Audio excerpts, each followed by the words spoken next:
আসসালামু আলাইকুম ভাই, কি খবর আপনার? আজ একটু বেশি সময় নিয়ে আসলাম আপনার কাছে। কিছু ব্যাপার নিয়ে মনের ভেতর বেশ খটকা জমছে। ওয়ালাইকুম আসসালাম ভাই। আলহামদুলিল্লাহ ভালো আছি। আপনার গলার স্বর শুনেই বুঝছি আজ আপনি বড় কোনো প্রশ্ন নিয়ে এসেছেন। বলে ফেলুন, কি নিয়ে এত ভাবছেন? ভাই, আসলে শিরক শব্দটা নিয়েই ভাবছিলাম। আমরা তো জানি মূর্তি পূজা করা বা অন্য কাউকে খোদা মানা শিরক, কিন্তু সেদিন একজনের মুখে শুনলাম আমরা নাকি প্রতিদিন না জেনেই অনেক শিরক করি। কথা কি সত্যি ভাই? মানে আমরা তো নামাজ পড়ি, আল্লাহকে এক মানি, তবু কিভাবে শিরক হতে পারে? ভাই, আপনার ভয়টা যৌক্তিক। আসলে শিরক মানে শুধু মূর্তি পূজা নয়। শিরক মানে হলো আল্লাহর কোনো গুণ বা ক্ষমতায় অন্য কাউকে শরিক করা। এটা কুয়াশার মতো এত সূক্ষ্ম হতে পারে যে আপনি বুঝতেই পারবেন না আপনার ইমানের মেমোরি কার্ডে ভাইরাস ঢুকে গেছে। যেমন ধরুন ভাই, এই যে আমরা অসুস্থ হলে বলি এই ওষুধটা না খেলে আমি আজকে বাঁচতামই না। এখানে তো আমি স্রেফ ওষুধের গুণের কথা বলছি। এটা কিভাবে শিরক হবে? আমি তার ওষুধকে পূজা করছি না। এখানেই হলো সূক্ষ্ম কারসাজি।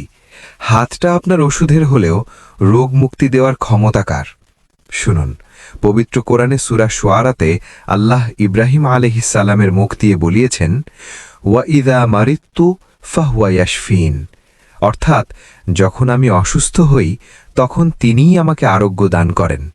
আপনি ওষুধ খাবেন উসিলা হিসেবে, কিন্তু আপনার মনের বিশ্বাস যদি এমন হয় যে ওষুধটাই আপনাকে বাঁচিয়েছে, তবে আপনি আরোগ্যের ক্ষমতা আল্লাহ থেকে সরিয়ে ওষুধের ওপর দিয়ে দিলেন। এটাই তো শিরকের একটা অংশ হয়ে গেল। আচ্ছা, তাহলে ডাক্তারকে ধন্যবাদ দেওয়া বা তার ওপর ভরসা করা কি ভুল? কারণ অপারেশন তো ডাক্তারই করলেন, তাই না? ধন্যবাদ দেবেন উসিলা হিসেবে, কিন্তু অন্তরে বিশ্বাস থাকবে আল্লাহ ডাক্তারকে ক্ষমতা দিয়েছেন বলেই তিনি পেরেছেন। আচ্ছা ভাই, বলুন তো, কত বড় বড় সার্জনদের হাতেও কি রোগী মারা যায় না? যদি ডাক্তারই সব হতো তাহলে কি কেউ মারা যেত? কথা তো ঠিক। আচ্ছা ভাই, এই যে রাশিফল চেক করা বা হাতে বিশেষ আংটি পরা, অনেকে তো বলে এটা স্রেফ শখ বা স্টাইল। এতে কি শিরক হয়? আমি তো জানি না যে ওটা আমাকে বাঁচাবে, তবু কেন জানি একটু দেখতে ইচ্ছা করে যে আজ কপালে কি আছে। ভাই, এই শখ থেকেই তো শয়তান ইমানের ঘরে ফাটল ধরায়। যখন আপনি বিশ্বাস করেন যে আসমানের কোনো গ্রহ আপনার রিজিক বা বিপদ নিয়ন্ত্রণ করছে, তখন আপনি আল্লাহর হুকুমকে অস্বীকার করে জড় বস্তুর ওপর বিশ্বাস স্থাপন করছেন। আল্লাহর রাসূল সাল্লাল্লাহু আলাইহি ওয়াসাল্লাম একটি হাদিসে বলেছেন, মান আতা আররাফান ফাসআলাহু আন শাইইন লাম তুকবাল লাহু সালাতুন 40 লাইলা। অর্থাৎ, যে ব্যক্তি কোনো গণক বা জ্যোতিষীর কাছে গেল এবং তাকে কিছু জিজ্ঞাসা করল, 40 দিন পর্যন্ত তার সালাত কবুল হবে না। ভাবুন তো ভাই, জাস্ট বিনোদনের জন্য 40 দিনের ইবাদত ধূলিসাৎ হয়ে যাওয়া কি চারটিখানি কথা? ওরে বাবা, 40 দিনের নামাজ বাতিল! আমি তো ভাবতাম এটা স্রেফ ফান। আচ্ছা ভাই, মানুষ যে পীর ফকির বা মাজারে গিয়ে মানত করে, এটা নিয়ে আপনার কি মত? তারা তো বলে আমরা সরাসরি চাইছি না, আল্লাহর প্রিয় বান্দার ওসিলা নিয়ে চাইছি। এটা কি শিরক? ভাই, ওসিলা আর ইবাদতের পার্থক্যটা বুঝতে হবে। আল্লাহ কি আমাদের থেকে দূরে? সূরা ফাতিহায় আমরা প্রতিদিন কতবার পড়ি, ইয়াকা না'বুদু ওয়া ইয়াকা নাস্তাঈন। অর্থাৎ, আমরা একমাত্র আপনারই ইবাদত করি এবং একমাত্র আপনারই সাহায্য চাই। সরাসরি আল্লাহর কাছে না চেয়ে যখন আমরা কোনো মৃত ব্যক্তির কাছে গিয়ে বলি, বাবা আমাকে একটা সন্তান দাও বা আমার বিপদ কাটাও, তখন আমরা ওই ব্যক্তিকে আল্লাহর আসনে বসিয়ে দেই। এটাই হলো বড় শিরক। আচ্ছা ভাই, অনেক মানুষ তো বলে যে তারা গুনাহগার, আল্লাহ তাদের কথা শুনবেন না, তাই কোনো বুজুর্গের হাত ধরলে কাজ হবে। এটা কি ভুল লজিক? একদম ভুল লজিক ভাই। আল্লাহ কি দয়ালু নন? তিনি নিজেই তো কোরআনে বলেছেন, ওয়াকালা রব্বুকুম উদউনি আস্তাজিব লাকুম। অর্থাৎ, তোমাদের পালনকর্তা বলেন, তোমরা আমাকে ডাকো, আমি তোমাদের ডাকে সাড়া দেব। আল্লাহ সরাসরি ইনভাইটেশন দিচ্ছেন আর আপনি প্রক্সি বা গেটওয়ে খুঁজছেন। এটা কি আল্লাহকে ছোট করা নয়? হুম, সরাসরি কানেকশন থাকতে ব্রোকার খোঁজা আসলেই বোকামি। আচ্ছা ভাই, আজকাল সোশ্যাল মিডিয়ায় আমরা দেখি মানুষ তার পছন্দের সেলিব্রিটিকে আইডল বা গড অফ অমুক বলে ডাকে। এই যে গড অফ ক্রিকেট বা ড্রামা কুইন, এই শব্দগুলো কি শিরকের মধ্যে পড়ে? অবশ্যই ভাই। গড বা ইলাহ শব্দটা একমাত্র আল্লাহর জন্য নির্দিষ্ট। রূপক অর্থেও যদি আমরা কাউকে আল্লাহর গুণের সাথে তুলনা করি তবে সেটা ঈমানের জন্য মারাত্মক হুমকি। আমরা অজান্তেই মানুষকে পূজা করতে শুরু করি। ঈমানদার হিসেবে আমাদের শব্দচয়ন হতে হবে নিখুঁত।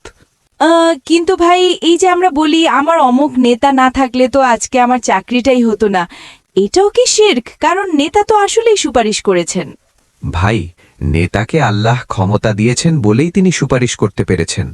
আপনার বিশ্বাসটা হতে হবে আল্লাহ আমার রিজিক পাঠিয়েছেন ওই নেতার হাত দিয়ে। কিন্তু আপনি যখন বলেন নেতা না থাকলে হতো না, তখন আপনি রিজিক দাতা হিসেবে আল্লাহর চেয়ে নেতাকে বেশি প্রায়োরিটি দিচ্ছেন। এটাই সূক্ষ্ম শিরক বা শিরকে আসগার।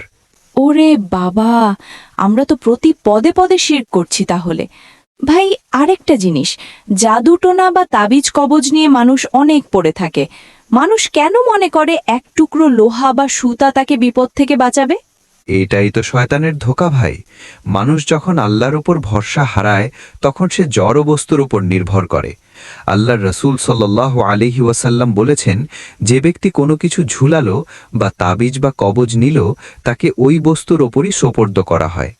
ভাবুন তো ভাই, আপনার নিরাপত্তার দায়িত্ব যদি এক টুকরো সুতার ওপর পড়ে যায় তাহলে আপনার চেয়ে অসহায় আর কে আছে? কিন্তু ভাই, আধুনিক সমাজ তো এগুলোকে কালচার বলে। যদি এসব থেকে দূরে থাকি তাহলে তো মানুষ খ্যাপাটে বা আনস্মার্ট ভাববে। সমাজের সাথে তাল মেলাতে গেলে তো একটু মানিয়ে নিতেই হয়, তাই না? ভাই, কবরে কি সমাজ আপনার সাথে যাবে? আল্লাহ যখন শিরকের জন্য পাকড়াও করবেন তখন কি সমাজ এসে আপনাকে বাঁচাবে? সূরা আল ফুরকানে বলা হয়েছে, আরাআইতা মান ইত্তাখাযা ইলাহাহু হাওয়া, অর্থাৎ তুমি কি দেখেছ তাকে যে তার প্রবৃত্তিকে নিজের ইলাহ বা উপাস্য বানিয়ে নিয়েছে? আপনি যখন সমাজ বা নিজের ইচ্ছাকে আল্লাহর হুকুমের উপরে রাখেন তখন আপনি প্রকারান্তরে ওই সমাজ বা নিজের প্রবৃত্তিরই ইবাদত করছেন। উফ, কথাগুলো খুব তিতা কিন্তু সত্য ভাই। তার মানে আমি যদি নামাজও পড়ি কিন্তু আমার বিশ্বাসে যদি অন্য কারো ক্রেডিট থাকে, তাহলে কি আমার সব আমল বরবাদ? হ্যাঁ ভাই, বড় শিরক আমলকে পুড়িয়ে ছাই করে দেয়। তবে আশা ছাড়বেন না, আল্লাহ পরম দয়ালু। তওবার দরজা সবসময় খোলা। আপনি যদি আজকে মন থেকে তওবা করেন, আল্লাহ শুধু মাফই করবেন না, বরং আপনার পুরনো পাপগুলোকে নেকিতে বদলে দিতে পারেন। আলহামদুলিল্লাহ। তার মানে আমাদের প্রতি মুহূর্তে নিজেদের বিশ্বাস চেক করা উচিত। এই যে মানুষ বলে আমার কষ্টেই আমি এই পর্যায়ে এসেছি, নিজের কৃতিত্ব দেওয়া কি এক ধরনের শিরক? অবশ্যই ভাই, এটাকে বলে কারুনের স্বভাব। সেও বলেছিল তার নিজের জ্ঞানে সে সম্পদ অর্জন করেছে, কিন্তু মুমিন বলবে হাযা মিন ফাদলি রব্বি, অর্থাৎ এটি আমার রবের অনুগ্রহ। আমরা তো জাস্ট চেষ্টা করি, রেজাল্ট দেওয়ার মালিক তিনি। ঠিকই বলেছেন ভাই। আজকের আলোচনাটা আমার জন্য একটা রিস্টার্ট বাটন ছিল। দোয়া করবেন ভাই যেন ঈমানটা খাঁটি রাখতে পারি। আগামী পর্বে ইনশাল্লাহ অন্য কোনো সিরিয়াস বিষয় নিয়ে আবার আড্ডায় বসবো। আসসালামু আলাইকুম। ওয়ালাইকুম আসসালাম ভাই। আল্লাহ আমাদের সবাইকে শিরক মুক্ত ঈমান নাসিব করুন এবং সত্যের উপর অবিচল রাখুন। আল্লাহ হাফেজ।